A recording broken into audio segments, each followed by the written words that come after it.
My name's Mark Molineux. We're here at Sweet Lamb, the Adventure Bike Academy, and I run this along with Jonathan Bennett-Evans from the Bennett-Evans family, who own all the ground here.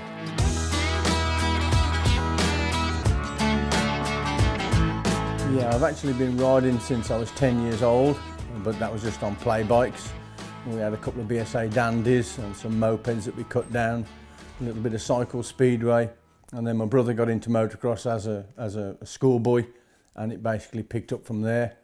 My dad had a J4 van, and we used to throw one bike in and three of us used to ride it at the local scramble at the time. I think that the main enduros was my love. I enjoyed motocross, but I used to get bored. And I remember seeing my first enduro in 1982, and I knew that was it. As a youngster, I always had trail bikes and used to go off trail riding with my friends on XT500s, DT125, DT175, anything we could get our hands on, and played riding enduros. And it wasn't until 1982 when I saw my first enduro, I was hooked, and I knew I'd just got to do it. I think my achievements, I started off as a clubman, and I got a gold first time out, so I knew that I was pretty equipped to do the job. From there on in, I went to do the clubman championship, a British championship, and finished runner-up in my first year. From there on in, then I went to expert, and because I was runner-up in the clubman class, I really wanted to win the expert class. And everybody said, you won't do it first time out, but I did. I had a lot of help from Husqvarna, and my team at one stage was Geraint Jones, John Deacon, Wyn Hughes, and in that year we won everything, along with Dougie Kerr from Scotland, and in that year we won every class that was going, and it was just a great time for me. I wanted to do the Dakar when it was in Africa, and it was just always beyond me cost-wise. We could never do it. I had a family building business and I just couldn't afford the time away. We just couldn't afford it, basically. I went to the Dakar Rally and did that, and that was just great fun. But I was too old by then. I was 50 then, so it was too late for me. And I knew it was too late. So, you know, it was a bitter pill to swallow. And when Dakar went to South America, that lost what it was for me. You know, I always thought Dakar was in Africa, and to me that's where the roots of it were, and I think that's where it's going back. And I think with the Eco Africa race, Mazuga, and all this sort of stuff that's going on with Edo Mossi, I just think it's going to go back there. I've always enjoyed it and still do now, and I love it. I had eyesight problems. I had 6 operations on my left eye, and I just started to have a few issues on seeing things quick enough. And for me, I can't go along and just trolley about. You know, I need to go racing, and that's what I wanted to do. That's what I will do. And the day I can't do it, then that's it for me. And that's basically what happened. So I started to lose the sight in my left eye, and I knew my racing days were over. The opportunity came here for Sweet Lamb, and I took it with both hands.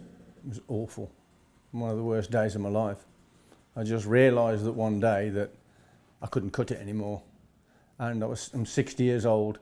I've got arthritis in my hands and they're shot. And I just knew that my racing days were over. It took me 2 years to come to grips with it. And I kept trying and trying, but I just knew my days were finished. And I couldn't accept it. I tried hard, and there you go. It was a sad day for me. It was just hard, but I knew I was finished. I look at envy with people that can still be competitive at 65 years old.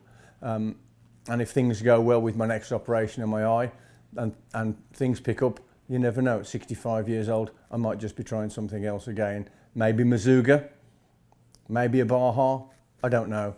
I'm not finished. I'm just waiting for the opportunity to have another go. So I'm still training and practicing at the moment, but I'm not a quitter.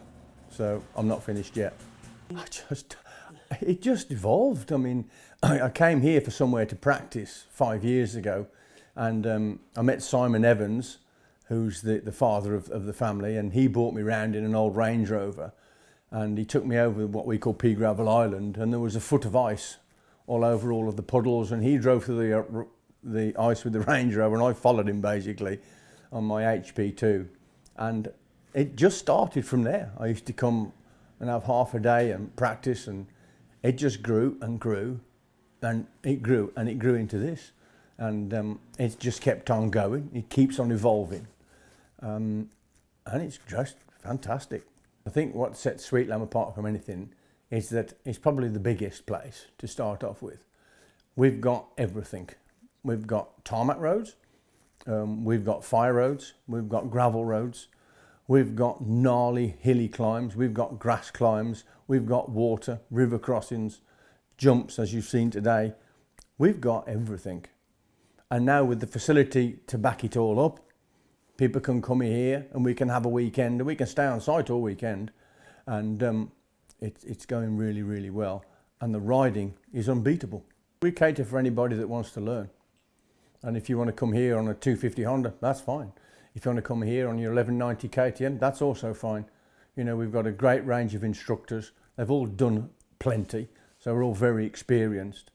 And I think that the way that we work is that we want to see everybody ride first. So we'll do a half hour, 45 minutes assessment, and then we'll sit down with them and ask them what they want to do. And then from there on, then we'll structure the training to suit groups of individuals, and we can normally get 2 or 3 groups that are all sort of the same, and that's that's where we score, you know. And if we do need to take somebody on one side for an hour, it's no big deal for us. We'll just pull them out one side and we'll have an hour with them. We'll have half a day with them. It's, you know, that's what we're here for, and that's the important thing.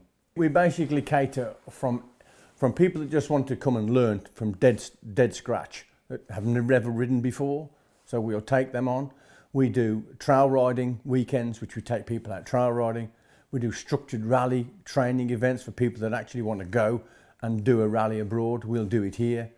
We've done it 2 weeks ago. We had a group of 9 guys that were all training to go to a rally abroad, so we had them here. We had a weekend with them, went down great. Do bits of road book with them as well, just to show them how it works. Right the way through basically to guys that are going abroad now and racing in the World Baja Series. Great place to practice for real fast going, and also a great place to come and just try technical training, because I never think about it, ever.